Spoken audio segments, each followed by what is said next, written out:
This week, the Ministry of Defense and Rafael announced the completion of development of the laser-based air defensive system.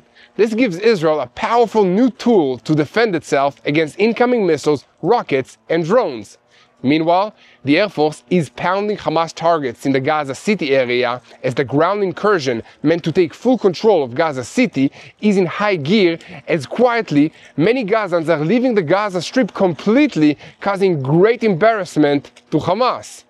In the northern arena, Syrian interim president Abu Muhammad al-Julani announced in the last 24 hours that he is close to signing an agreement with Israel in the coming days, and we will bring you the target date and all the details. In other diplomatic news, United States Special Envoy Steve Witkoff and Israeli Minister of Strategic Affairs Ron Dermer will meet on Thursday evening in London for some last-chance discussions about renewing the negotiations and ending the war in Gaza, as well as trying to find a solution to the crisis between Israel and Qatar. Speaking of Qatar, this tiny little country is making some very big plans, setting up the infrastructure to reconstruct an Islamic empire. We'll tell you more about that. And meanwhile, we also have some news to report about the IRGC Quds Forces shadow method in Iran and how the United States has given a blow to the oxygen pipeline of the Iranian forces. In related news, there is a stalemate in the negotiations between Britain, France, and Germany and Iran in an attempt to postpone the renewal of international sanctions under the snapback mechanism. And speaking of Britain, there are indications that the UK will recognize a Palestinian state this weekend, and there are also reports of sanctions on Israel from the European Union. We will bring you more details about the threatening measures that will impose on Israel if this thing continues. Welcome to Boots on the Ground. I'm your host, Yair Pinto, bringing you all the truth about what's happening in Israel. This is the most detailed news reports from this land. So guys, if you're new here, make sure to click that subscribe button and stay tuned to what's happening, and let's begin with the headlines that slipped past us this week. The Israeli Ministry of Defense and the defensive company of Israel called Rafael announced this week the completion of the development of the laser-based air defensive system, which will enter operational use by the end of 2025. In Gaza City, the Israeli Air Force hit about 150 terror targets over the last 24 hours. Artillery forces are also providing fire support to the maneuvering forces on the ground. So far, many terrorist cells have been eliminated and many infrastructures destroyed as IDF forces are maneuvering inside Gaza City, exposing terror infrastructures and preparing routes to advance. In the defensive establishment, they hope that increasing the rate of fire will lead the commander of Hamas's Gaza City brigade to press the organization's leaders to stop and reach an agreement to stop this fighting. However, experience with Hamas tells us that these leaders are in no hurry and have a completely different plan that includes not being very concerned about the loss of lives amongst the Gazan civilians or even Hamas fighters. In a related story, Israel continues to try and assist Gazans who want to leave the city and even leave the Gaza Strip completely. The coordinator of government activities in the Palestinian territories shared responses from Gazans on Facebook who asked to leave Gaza. One such comment from a Gazan resident said, "Can one submit a request and waive all of Gaza? How does that work?" That's a good question, isn't it? We might be about to get some answers. In the meantime, Israel's intelligence echelon estimates that about 400,000 residents have already moved south of the Gaza City area, while about 600,000 people remain inside the city, and due to the congestion, an additional route for residents to exit was opened. In the shadow of the ground maneuver in Gaza City, the Minister of Strategic Affairs and Trump's envoy are expected to meet in London. On the agenda will be, amongst other things, renewing negotiations on the comprehensive deal to release all the hostages and the war, while a source familiar with the details revealed that the Americans are pressing Israel to take steps to lower tensions with Qatar. And speaking of lowering tensions, according to Syrian interim president Abu Muhammad al-Julani, a security agreement is expected to be signed soon with Israel that may lead in the future to additional understandings, but peace and normalizations are not on the table for now. He also said that Israel and Syria were a few days away from an agreement in July before the riots in Es-Suwaida began. However, this time it looks like it will actually happen, as there is a tentative schedule for a signing ceremony on the sidelines of the United Nations General Assembly meeting, and United States President Donald Trump is pressing to hold a summit with Netanyahu and with al-Julani. And speaking of the United States, the State Department has announced the imposition of new sanctions to try and curb the Iranian military's access to funds from oil sales. Iran is running into all kinds of problems with sanctions this week, as there is also a stalemate in the negotiations between Tehran and the E3 countries, Britain, France, and Germany, over the issue of snapback sanctions stemming from the 2015 JCPOA nuclear agreement. At this point, European officials believe the renewal of sanctions is the most likely scenario. And meanwhile, reports in the British media indicate that the UK will soon announce its recognition of a Palestinian state, but British Prime Minister Keir Starmer is delaying an announcement until after President Trump has departed the country in order to avoid creating a distraction from the main purposes of this state visit. However, this move may encourage additional countries to join the French initiative at the upcoming UN General Assembly. In other bad news for Israel, the European Commission presented proposals against Israel this week, including the suspension of trade preferences and personal sanctions. The decision will now pass to the Council of the Union. We have a lot to talk about today, so let's dive into the details. I'm Yair Pinto, and this is your Boots on the Ground Weekend Edition, bringing all the truth from Israel on day 712 of the war against Hamas, Hezbollah, the Houthis in Yemen, the Shia militias in Iraq, and all the other armed groups in this region which are operating under the control of Iran's Revolutionary Guards Corps, the head of the crumbling axis in the Middle East. A moment before we get into the news, I have to tell you about something that's going on behind the scenes. Israel has crushed our enemies on the kinetic battlefields, and we would have to finish them all off very soon if the IDF did not have to worry about accidentally hitting our hostages, which Hamas is hiding behind. But on the media and on the public relations front, we're not doing so well. Our enemies, including some countries that pretend to be neutral in this war, have launched a massive funded global campaign on incitement and defamation against Israel. This campaign is running on every imaginable platform, from social media to traditional media to university campuses and classrooms, boardrooms of major companies, the halls of government, power, and everything in between. Sadly, this is having an effect, and Israel's public image around the world is very, very poor because of it. This is the time to go to war for the truth, and we at TBN Israel are making every effort to bring you day by day information about what's happening in Israel. And we need your support, because it seems that what is far from the eye is far from the heart. So help us bring people's hearts closer to the people of Israel. Spread our content to as many people as possible so that the truth reaches and fills hearts. And it is very important to us that you share, leave a comment, hit the like button, and click the subscribe button so that you never miss another episode of Boots on the Ground. And before we dive into what's happening in the Gaza Strip and the fighting of the IDF forces in Gaza City, we'll start with a technological announcement that slipped past us during this week. The Ministry of Defense and the defense company Rafael announced on Wednesday that the process to develop a laser system meant to intercept incoming missiles and rockets and drones has been completed, and the system, called Or-Eitan, will be deployed for operational use before the end of 2025.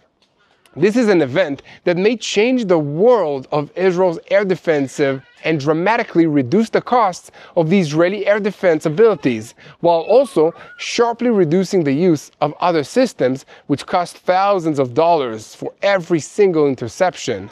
Chief amongst them is the Iron Dome. Although this is a problematic development for the American company Raytheon, which only at the beginning of 2024 inaugurated a new factory in Arkansas where interceptors from the Iron Dome system are produced, I doubt there will be any shortage of customers for the Iron Dome anti-rocket defensive system in the foreseeable future from other countries. A laser-based interception system has limitations that proved that missile-based systems like the Iron Dome does not have. So there will be still a need for the Iron Dome going forward, and there are many countries in Europe and also the Far East that are shopping for such systems right now as we speak. Now, getting back to the laser-based system, another Israeli company, Elbit Systems, is partnering in the development and the production of Or Eitan, specifically in manufacture of the laser source, and other companies such as SCD and Shafir Systems are also involved. The announcement of the end of the development and the system's arrival at operational maturity comes after already in May this year, the Ministry of Defense reported dozens of interceptions that were carried out using Or Eitan during this war. The Or Eitan system is supposed to be integrated into Israel's multi-layer defensive program alongside the Iron Dome, since the other systems, such as Arrow and David Sling, are intended for interceptions at a much longer ranges. The head of the Mafat, Danny Gold, said yesterday that the laser system dwells for a few seconds on each target that it designates, and according to its range and nature. This causes the temperature on the surface of the target of this incoming weapon, if it's a drone, a missile, whatever it is, to rise dramatically, which can cause it to catch fire or even melt. And this will cause the weapon to malfunction and to crash. At the Ministry of Defense, they anticipate that the system will create a new economic equation for Israel in the interception arena. As of today, the cost of each interception by Iron Dome is at least $50,000. The cost of the longer-range systems are dozens of times higher. The weapons that are being fired at Israel cost our enemies much less than that to produce, so they can produce many more of them, and this will allow them to either overwhelm the defensives or bankrupt us, which are both very bad outcomes for Israel. So this cap will be erased with the laser system, where the cost of each interception is only a few dollars. The meaning is that in a choice between intercepting a target by Iron Dome or by Or Eitan, the economically correct choice will always be Or Eitan. However, once again, lasers have limitations. They don't work very well in cloudy weather or when it's raining. So the Iron Dome, which has no trouble handling clouds and rain, will still be needed. But this is still big news, and in the next stage, it is possible that customers Rafael is trying to sell Iron Dome to will demand the Or Eitan system as well, or possibly even in its place. The system will be improved over time, so there is hope that eventually its limitations will be overcome. There is also the possibility that at some point lasers will become advanced enough to be used as offensive weapons, and I hope that someone somewhere is working on ways to defend against that as well. In any case, here at TBN Israel, we will continue to bring you the most up-to-date information on what's happening in Israel, so keep spreading the truth, and most importantly, hit that subscribe button so that you never miss another episode of Boots on the Ground. And now, we'll move on to the fighting in the Gaza Strip. Divisions 162 and 98, which entered Gaza City this week, seized dominant positions in the last 24 hours as part of preparing the ground for entry into the core of the city, expected in the coming weeks. This is slow activity as part of the operational plan, according to which the security of the forces outweighs the importance of the speed of progress. The Air Force also struck across the city, but at this stage, there are still not been face-to-face encounters with terrorists hiding amongst the population. The IDF clarified in announcements over the course of this week that the implementation of the operation to capture the city will be done in stages and will include the use of heavy fire to accompany the forces while maintaining the principle of force protection at the expense of speed of execution on the ground. A military source stated that the IDF is deepening the damage to Hamas for the sake of toppling its rule and creating conditions for the return of the hostages. As part of the progress of IDF forces towards capturing the city, explosives APCs were brought into the outskirts of Gaza City during the night and today in order to demolish the buildings and the infrastructure, preparing the ground ahead of the entry of additional forces. These are old M113 type APCs that were taken out of the service in the IDF when better equipment came available, but now they are being pressed into service for one last mission. They are loaded up with tons of explosives before being set up with a remote control driving mechanisms that allows them to be sent into an area that needs to be cleared without endangering our troops. Once in place, the explosives that these old vehicles are carrying are detonated, destroying any booby traps, landmines, barbed wire, or other obstacles that Hamas has placed in that area to try and slow down the IDF troops. And as part of the preliminary preparations in recent weeks, the IDF operated on the outskirts of the city to destroy terrorist infrastructures and high-rises where the army identified activity by the terrorist organizations Hamas, Islamic Jihad, and other Palestinian terrorist groups that are operating in Gaza City, and intelligence means that also serve these groups. This week, we saw the implementation of Operation Gideon's Chariots B, with 2 regular divisions entering Gaza City from different directions, while hundreds of thousands of Palestinian residents are still in the city. And in the coming days, another division, 36, will join them. Amidst all of this, it's important to point out that the Shin Bet and the IDF have placed the commander of the Gaza Brigade, Izzadin al-Haddad, at the top of the list of the targets to be taken down. But it won't be easy. Unlike the IDF, in Hamas, the commanders do not go at the front. They hide in tunnels and send their subordinates out to face the IDF. The commanders and the leaders of Hamas don't care about their subordinates, or the civilian residents of Gaza at large, or all the Palestinian people in general. They see them as resources to be used in order to advance their own agendas. Some might say that this gives Hamas an advantage over Israel, where the military commanders and the political leaders have to be very careful with the lives of their soldiers and their civilian population. There might be something to that, but there's a price to pay for rejecting barbarism and embracing civilization, and it's a price that Israel is willing to pay. But in any case, here at TBN Israel, we will continue to update you on everything relating to the fighting in Gaza City and on what's happening with the IDF forces, and we invite you to stay tuned to the truth. You can share our videos on YouTube, you can follow us on social media, but make sure to follow only official accounts of Yair Pinto and Mati Shoshani, because there are many fake ones out there. So beware, and make sure to subscribe to TBN Israel YouTube channel. And now, speaking of civilization, my hometown of Jerusalem has been inhabited for thousands of years, and Jewish people were here for almost all of that time. For decades, archaeologists have been digging up that history all over the city and finding amazing things.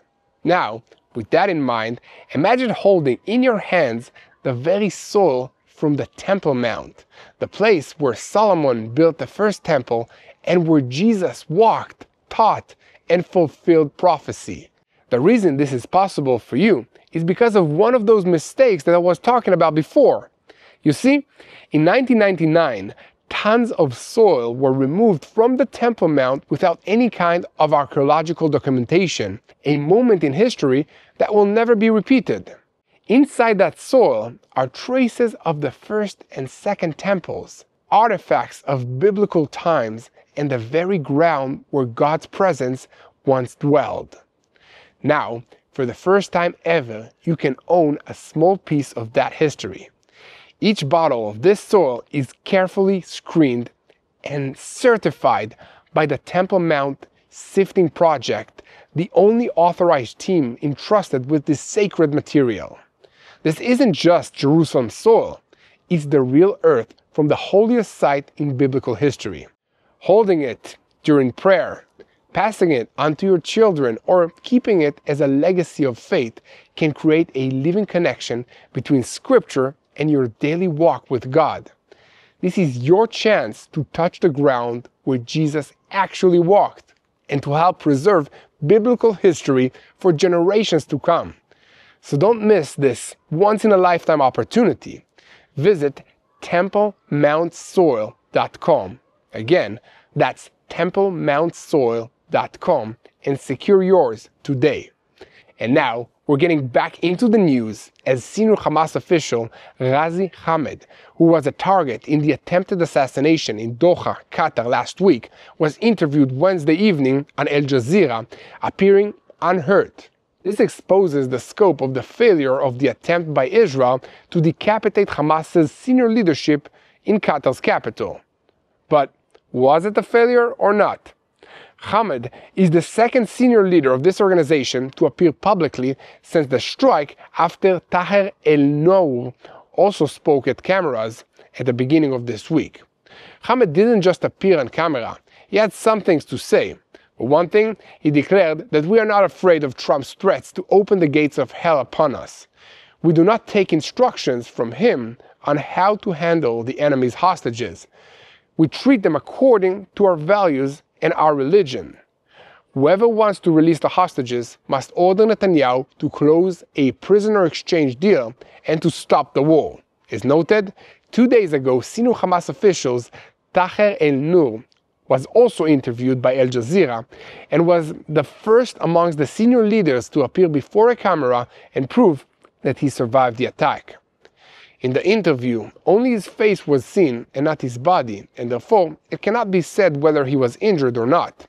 And during his interview, he complained that with whom can negotiations be held if the mediating delegation itself was attacked?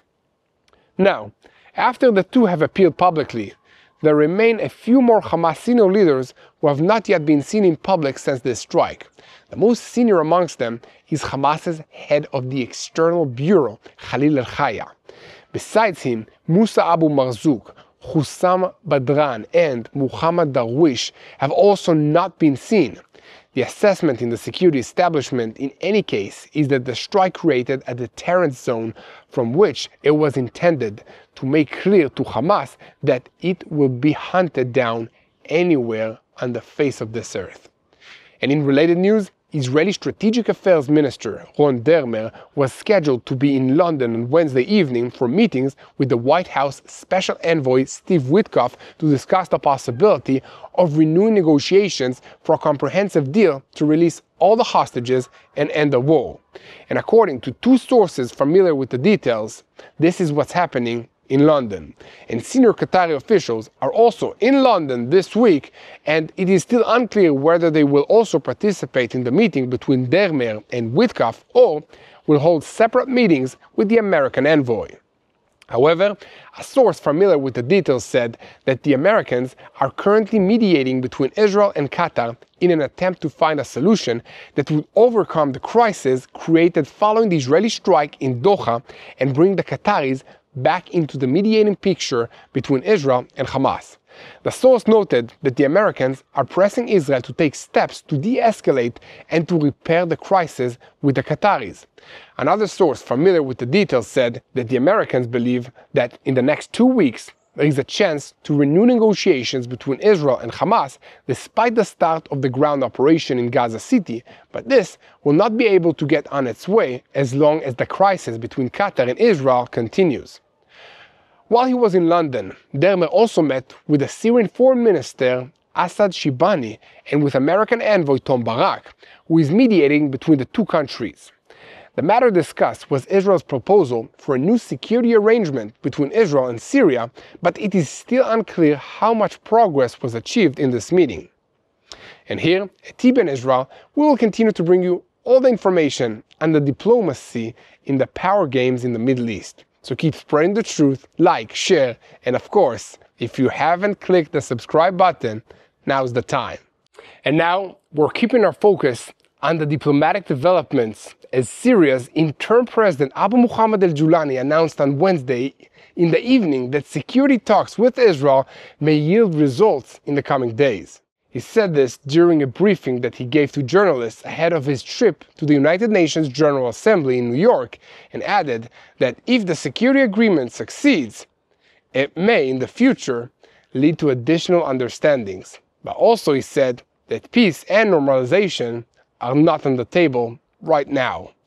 Furthermore, he emphasized that the security agreement is necessary and added that it is being done, and amongst other things, so that Israel will respect Syria's airspace and territorial space. According to him, the United Nations will have to supervise such an agreement. And to make a brief comment on all of this, the United Nations have a history of failure in this region.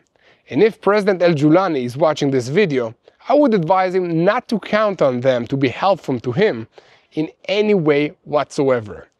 Be that as it may, Reuters reported this week that the United States pressured Syria to reach an agreement with Israel before world leaders arrive next week for the convening of the UN General Assembly, but al-Julani denied in his statement to the media that Washington is applying any kind of pressure on Damascus, and he said that it is fulfilling its role as a mediator. In addition, according to the agreement that he described as being imminent, the Syrian army will not deploy heavy weapons on the border with Israel, and new lines will be drawn for the buffer zone between the two countries. At the same time, the agreement also includes reference to settling the conflict in El Suwaida, which led to horrific massacres of the Druze population that received support from Israel. Alongside this, the security agreement also includes the postponement of the discussion on the Golan Heights and Syria's commitment to fight the Iranian presence throughout its territories. And according to the report, the agreement also includes Syria's commitment to prevent the use of its territory for attacks against Israel, and also Syrian activity to build a national fabric that ensures the participation of minorities in the political life of the state within the framework of Syrian unity. Alongside all this, the agreement, according to the Syrians, also includes an Israeli commitment not to interfere in Syria's internal affairs and to recognize al-Julani's government. A report in The Independent noted that the sides agreed on more than 95% of the terms, and the negotiations are at an advanced stage. And also they said that the agreement is planned to be signed during the convening of the United Nations General Assembly in New York on September 25th. However, the Trump administration proposes to sign it on September 29th in Washington in the presence of al-Julani, Trump, and Netanyahu. However, it was noted al-Julani is hesitant to meet with Netanyahu due to the war in Gaza, despite the American pressure that he will do so. However, in Washington, they see the negotiations as an opportunity to expand the Abraham Accords and build momentum for more such agreements in the future. And here at TBN Israel, we will continue to bring you every development on this subject. So keep spreading the truth, leave a comment, leave a like, and of course, hit that subscribe button so that you never miss another episode of Boots on the Ground. And now, staying on the subject of diplomacy, the European Commission convened in Brussels on Wednesday and presented two proposals against Israel. This included a partial suspension of trade facilitations within the framework of the association agreement. The second step includes a package of personal sanctions against two ministers in the government, Itamar Ben-Gvir and Bezalel Smotrich, alongside a number of settlers defined as violent as well as Hamas elements. For now, the trade proposal still does not have sufficient support amongst the EU member states to pass. At the center of the first proposal is a temporary cancellation of customs benefits for Israeli exporters, a step that could harm the economic viability of Israeli products in the European market. The volume of trade between Israel and the EU last year stood at more than 40 billion euros, and if these measures passed, the damage may be felt mainly in the fields of machinery, equipment, chemicals, and pharmaceuticals.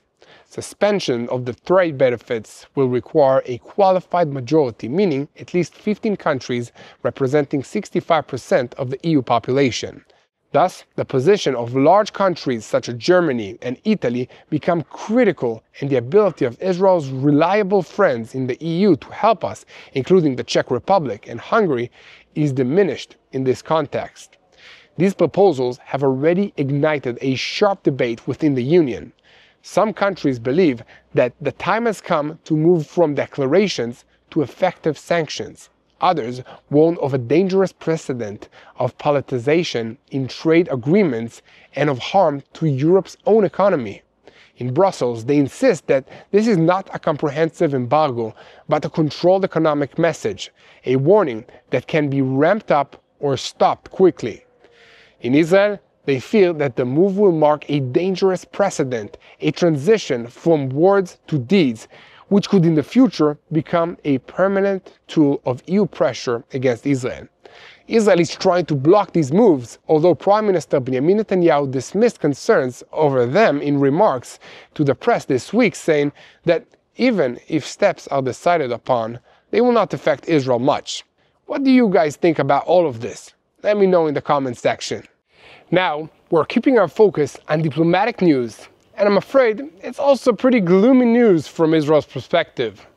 At this point, it appears very likely that the United Kingdom and their Prime Minister, Keir Starmer, will announce over the weekend recognition of a Palestinian state shortly after the US President Donald Trump, who opposes the move, will leave their country. According to a report published on Wednesday evening in the British Times, Starmer delayed the announcement until Trump's departure, fearing the issue could dominate the press conference that the two will hold today. An official UK announcement of recognition of a Palestinian state, if it comes, is expected to prompt other countries to declare similar moves. At the end of July, Starmer informed his cabinet that Britain would recognize a Palestinian state in September before the United Nations General Assembly meeting in New York, unless the Israeli government takes concrete steps to end the horrific situation in Gaza. According to the statement released then from 10 Downing Street, Starmer committed to conduct an assessment by September 9th before the United Nations General Assembly of the extent to which Israel acted on those required steps before making a final decision. Starmer also said that he would consider canceling the move if Israel agrees to a ceasefire in the Gaza Strip, clarifies that it will not carry out annexation in the West Bank, and commits to a long-term peace process that will lead to a two-state solution.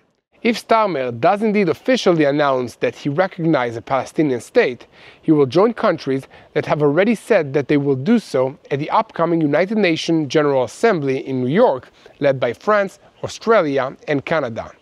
The French initiated the move after President Emmanuel Macron announced in mid-July that he would declare recognition of a Palestinian state in September. Now, getting back to the United Kingdom, where President Trump received many great honors during his state visit this week, including a visit along with First Lady Melania Trump with the King Charles and Queen Camilla at the Windsor Castle. This visit included reception by an honor guard, including 1,300 soldiers decked out in their former uniforms, the largest military reception ever held for a foreign leader visiting Britain. Trump's visit, made at Starmer's own invitation, also included a flypast by the Royal Air Force over the royal castle. Political analysts believe that Starmer hoped to harness the president's fondness for the military and to impress him, and thus soften him ahead of talks on a host of burning issues, from trade between the countries to the wars in Ukraine and in the Gaza Strip. Trump has already expressed in the past his reservations about the recognition of a Palestinian state, saying it is a reward for Hamas, but the British Prime Minister is under pressure from the Labour Party that he leads to recognize the Palestinians' right to establish a state. Now, I have my own thoughts to share about all of this. Every day seems to bring another delusional world leader pushing a broken framework onto the Middle East, a region that the West does not understand despite centuries of involvement in it. These leaders support recognition of a Palestinian state without any peace negotiations with Israel, something that in practice rewards Hamas, a terrorist organization, for committing the atrocities of October 7th. Recently, Germany revised its commitment to recognize a Palestinian state in the immediate future, having understood that dangerous precedents is taking shape, and far-off Japan has also said it will not be taking this step in the immediate future. Hamas, the Palestinian branch of the Muslim Brotherhood, is designated by the United States as a foreign terrorist organization and has ruled the Gaza Strip with an iron fist since it seized power by force from Fatah, another Palestinian faction, in June of 2007 after a series of armed clashes. It was the mastermind and the primary executor of the October 7, 2023 massacre in Israel. Hamas leaders deliberately exposed innocent civilians in Gaza to war in order to use their blood to gain legitimacy for their acts of terror, as well as to win sympathy and approval of the international community. These facts are crucial to recall as a number of world leaders, under the illusion of the Gaza war narrative skillfully crafted by Hamas's propaganda machine in Qatar, seek to reward terror with premature recognition of a Palestinian state. Such a step will not bring the peace that we all long for. It will only strengthen Hamas, empower the Islamic Republic of Iran, deepen the region's most chronic geopolitical conflicts, and rob the Palestinians of the only real hope that they have for a future free of Hamas's tyranny. Born in blood, the proposal on the table that many of these delusional leaders have signed off on will lead to further bloodshed, and it will eliminate the possibility of any final arrangement other than through violence, because it effectively demands that Israel signs its own death sentence. The declaration, once again approved by many of the world's sponsoring governments, calls on Israel's leadership to commit publicly and clearly to the two-state solution, including a sovereign and viable Palestinian state, but never demands that the Palestinian leadership recognize the state of Israel and its right to exist. The declaration also calls for waging economic war against Israel as long as it has any presence in Judea and Samaria or the Gaza Strip, and calls on all signatories to refrain from entering into economic or commercial transactions with Israel regarding the occupied Palestinian territory or parts thereof, to take steps to prevent trade or investment that help preserve the illegal situation created by Israel. And countries that have established diplomatic missions in Jerusalem are asked to close these missions in the Holy City. In doing so, Israel is denied the right to determine its own capital, Jerusalem, which since the earliest days of the state has been the symbolic center of the Jewish religion. Remarkably, the document also calls for increased funding and full immunity of all UN workers, and especially for UNRWA, which is infiltrated by Hamas operatives and whose employees have been accused of involvement in Hamas's efforts to abduct hostages. The parties to the agreement even volunteer to defend UNRWA's media narrative, demanding action against misinformation campaigns or attacks on the United Nations, including UNRWA, health workers, and humanitarian workers. The document also calls for the resettlement of generations of Palestinian refugees within Israel's borders, a demographic flooding of the Jewish state that would lead to its unreviling, deliberate poison pill that renders any peace agreement impossible. Instead of all of this, I think Israel's war against Hamas and radical Islam in the broader Middle East should receive the backing of the international community. Israel is fighting this war on behalf of the free world. including moderate Arab and Muslims in the Middle East. If the free world tries to force on Israel a Palestinian state under these conditions, Israel will be compelled to fight for its survival against it. Hamas and the Muslim Brotherhood, who seek to destroy Israel, will not stop their aggression if they succeed in achieving their aims. In fact, they will be closer than ever to their goal, the ruin of the West and the construction of the global caliphate on its ashes. And here, at TBN Israel, we will continue to spread the truth. So make sure to share our content with as many people as possible. Give a click to the subscribe button, and most importantly, unite in prayer. As you may see, this is a very, very complicated situation, and we need your help, but we need help from our Father up above. So let's pray. Let's pray for the IDF soldiers that are defending this country against multiple terrorists. Let's pray for our leaders to make the right decisions, for your leaders to make the right decisions, for the leaders of the world, Europe, and also for the people of Iran, Yemen, Lebanon, Syria, and the Gaza Strip to have better leadership than what they have now. Let's pray that all of them will receive God in their hearts and start loving on the people of Israel instead of launching rockets at us.